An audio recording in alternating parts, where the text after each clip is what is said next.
The other day I went to Aragon, which is a region in the northeast of Spain, sort of basically the northeast of Spain. Not exactly in the corner. In that corner part, that's where you have Catalonia, Barcelona and places like that. But Aragon is a region a little bit to the west of it, and it's a very traditional, very famous, historic region. Once a major kingdom on the Iberian Peninsula. You may recall Ferdinand of Aragon, who was the husband of Isabella.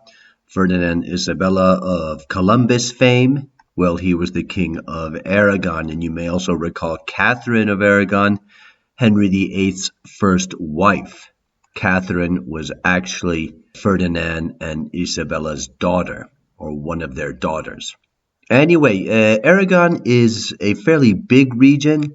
It has 3 provinces. The most famous one is probably Zaragoza, which in English goes as Zaragoza. And then you have a province to the southeast called Teruel. And you have one up north near the Pyrenees called Huesca. And I was in Zaragoza for a very different reason for a few days. It's a beautiful city. It's got a lot going for it. It's actually a city that's doing quite well in Spain.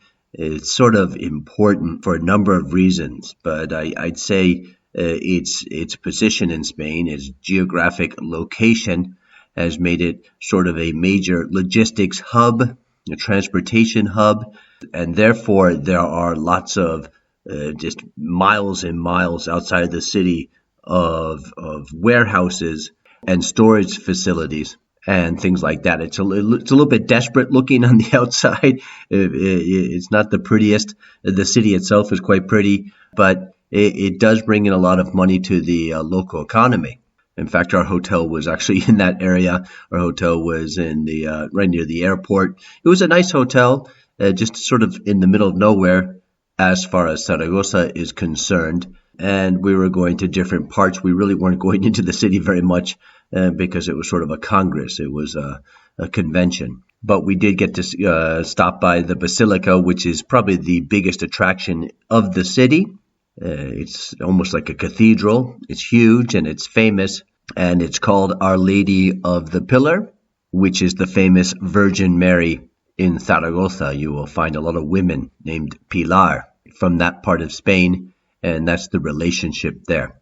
The Basilica is amazing. It's a huge, beautiful building, definitely worth visiting, as is the rest of the city. Zaragoza, by the way, is the 5th largest city in Spain. Anyway, after that, I had a few extra days to sort of go on my own. I went to see a few things I hadn't been to before.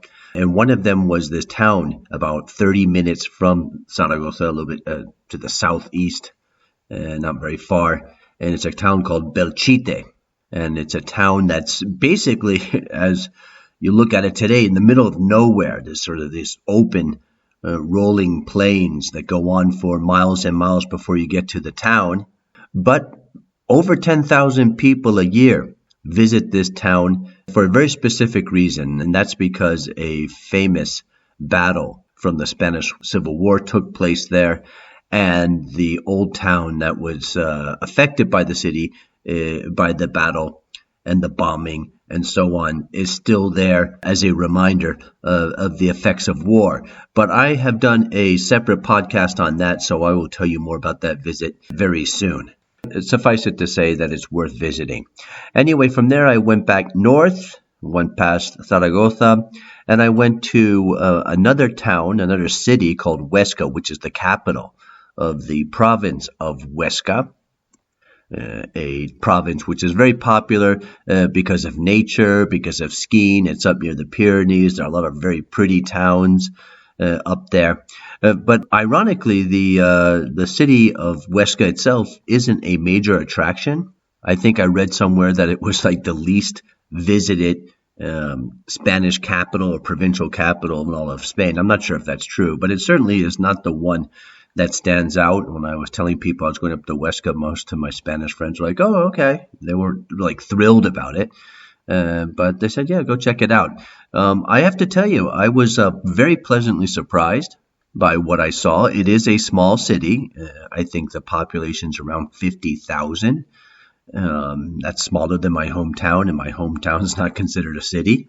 And yet I found that it had a lot of really cool things to see, and I enjoyed my visit there.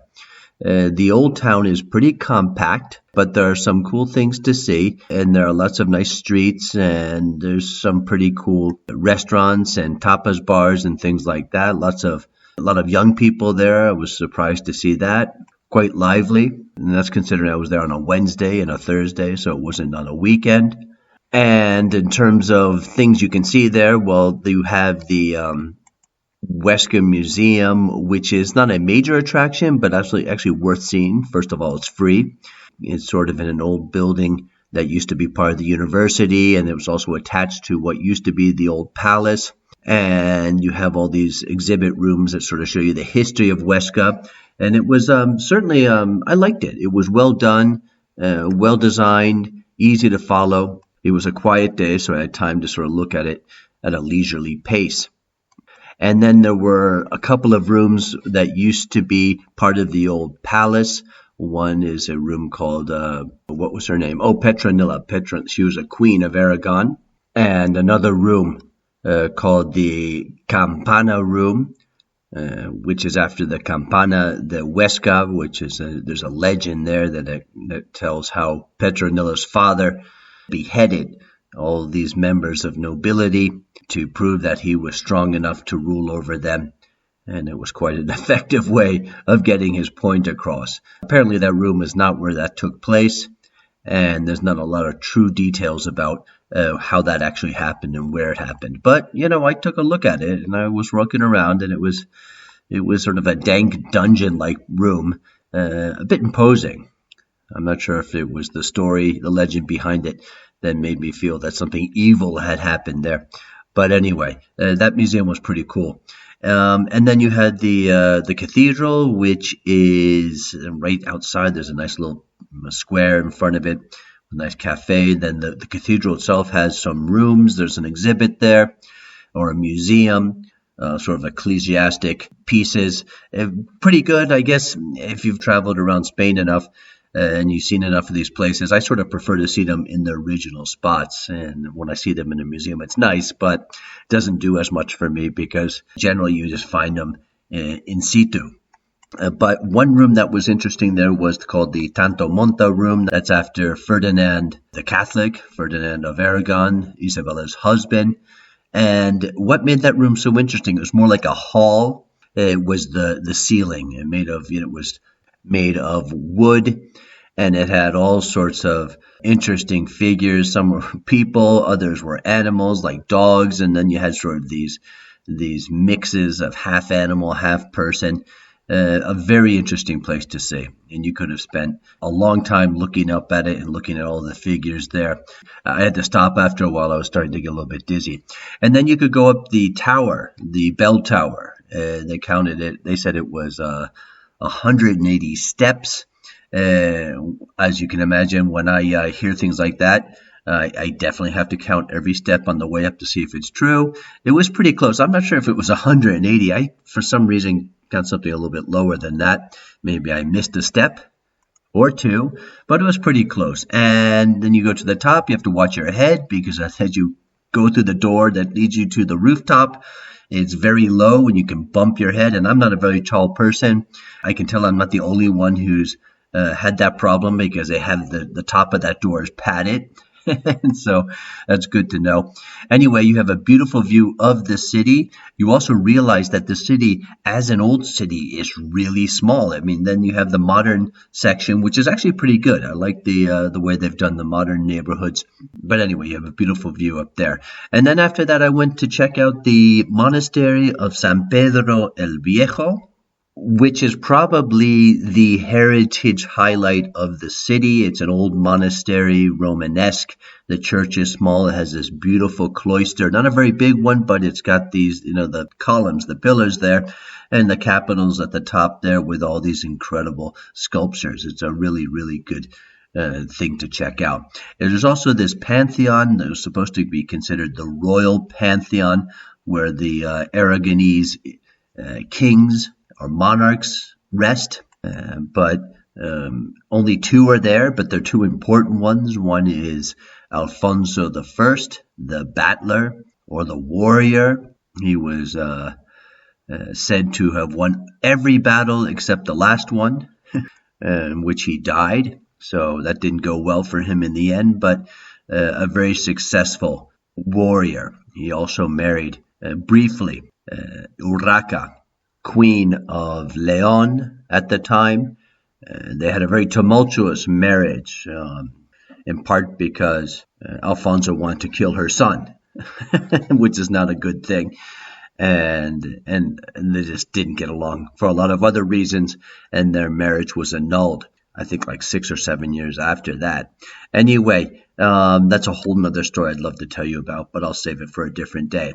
Anyway, he's there, as well as Ramiro II, the monk, who was the father of Petronila, the one I was telling you about before. He was the one who also apparently executed all of those members of nobility to prove a point, which is surprising. I mean, here he was known as the monk. That's because he actually lived in this monastery in Huesca. And then he was pulled out because Alfonso I was his brother, died without any children. So they needed children. So they got Ramiro out of the monastery. He said, "You are no longer a monk for a while. You have to have babies." So they married him off.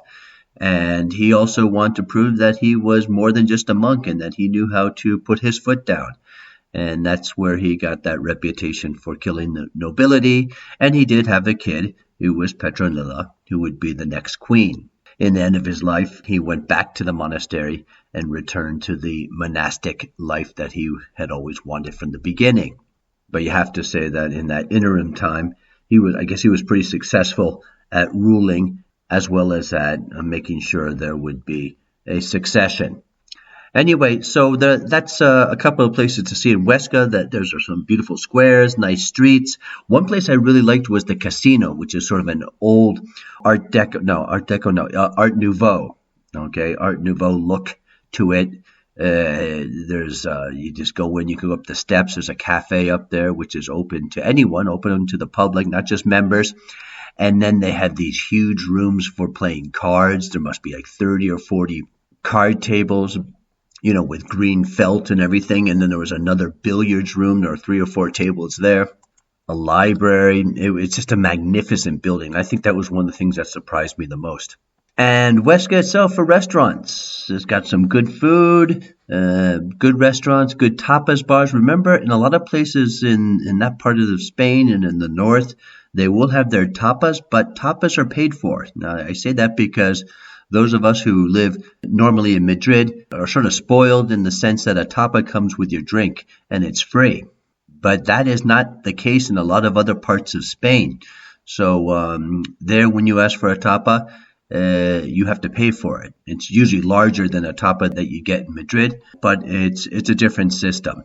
One thing that I was surprised to see is they had a lot of rice dishes, sort of risottos, and it was interesting. I didn't expect that, but a lot of places offered as a tapa or as a main dish, sort of a risotto. I tried one. It was asparagus, I think. It was delicious. It was really, really good.